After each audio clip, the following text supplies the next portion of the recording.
গাজায় মানবিক সহায়তা পৌঁছে দেওয়ার উদ্দেশ্যে যাত্রা করা আন্তর্জাতিক বহর গ্লোবাল সুমুতো ফ্লোটিলাকে আটক করেছে ইসরায়েলি নৌবাহিনী। এ সময় একাধিক জাহাজকে লক্ষ্য করে জলকামান ব্যবহার করা হয় বলে নিশ্চিত করেছেন ফ্লোটিলার কর্মীরা। সংগঠনটির পক্ষ থেকে জানানো হয়, বৃহস্পতিবার রাতে অল ইন নামের একটি জাহাজকে টার্গেট করে ইসরায়েলি নৌবাহিনী শক্তিশালী জলকামান নিক্ষেপ করে।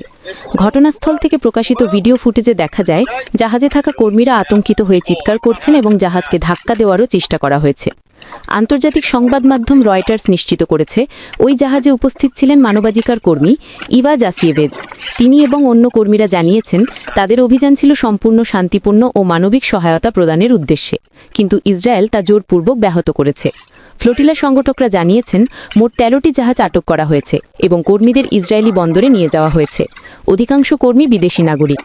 এই ঘটনার পর ইউরোপ সহ বিশ্বের বিভিন্ন দেশে বিক্ষোভ ও সমালোচনা শুরু হয়েছে। আন্তর্জাতিক মহল বলছে, ইসরায়েল গাজায় সহায়তা প্রবেশ ঠেকিয়ে দিয়ে মানবিক সংকট আরও বাড়াচ্ছে এবং এটি আন্তর্জাতিক আইন লঙ্ঘন। আমাদের দেশের অধিকাংশ টিভি চ্যানেলগুলোই দেখা যায় যে সঠিক তথ্যটি আড়াল করে মানুষের কাছে ভুল তথ্যটি উপস্থাপন করে।